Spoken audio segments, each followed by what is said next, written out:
And one part of this movement that has been so inspiring is the role of the faith communities. I'm a Catholic myself, born Catholic. Not sure about the devout bit.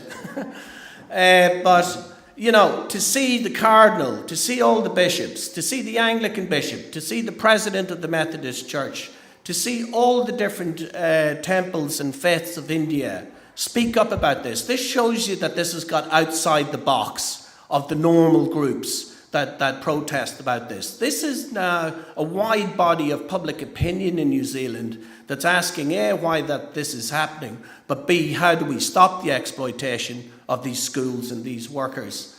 And one of the great things that we've had in Sanctuary is actually to meet the Unitarian community here.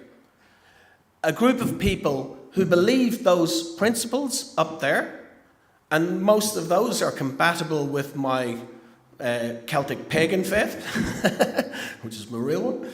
But to see a group of people who actually put these principles into practice over the last 2 weeks, some of which were not beautiful days, some which were very stressful days, I mean, that is true testament to a community of faith that puts its ideas into practice. And we saw that in the 1930s and the 1940s when other groups of people were being harassed, that communities of faith were there for people who are being attacked. So the first speaker that I would like to introduce is someone who combines that faith with her trade union work.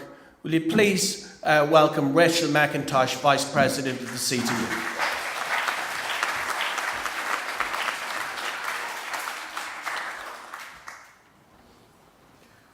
Ngā mihi nui ki a koutou, tēnā koutou, tēnā koutou, tēnā tātou katoa. As Joe said, I am Rachel Mackintosh. My title is Vice President of the New Zealand Council of Trade Unions, Te Kawai Kaimahi, and I'm a member of this church. I met these students last year at another church in Mount Roskill. We were outside. The doors were locked, they wouldn't let us in, and there were police there with tasers protecting the Deputy Prime Minister, Bill English. I'd been sent there by Sam Huggard, who had been invited, and so I was there on behalf of the CTU. And in the months since then, the CTU's support for you has grown. I'd like to acknowledge the fantastic work of Joe and Unite Union.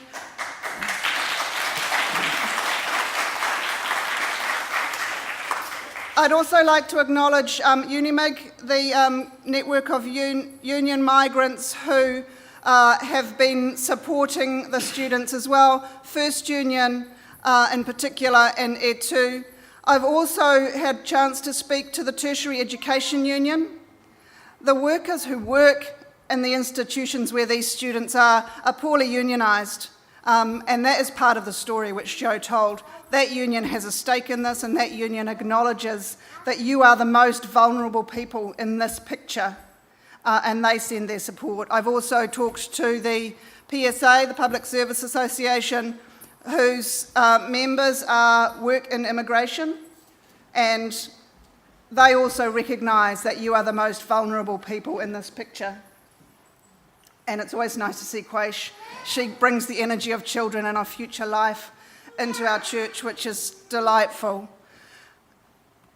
Joe has said a lot about why we're here, what's happened, and so I won't add to that, I won't repeat it.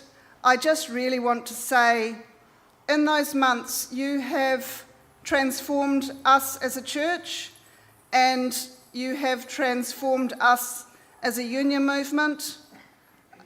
On Wednesday, I was in Wellington when I heard that Sudat had been arrested, and I just wanted to rush and be here because you are now our whānau.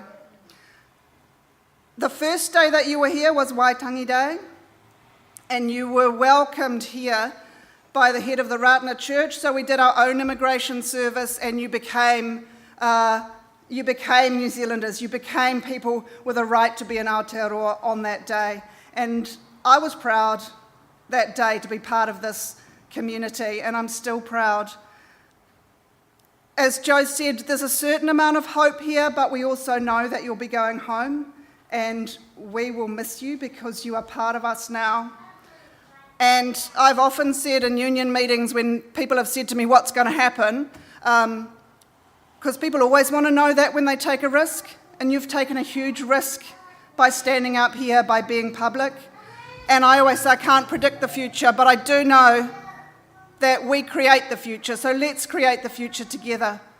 Thank you. Kia ora tātou.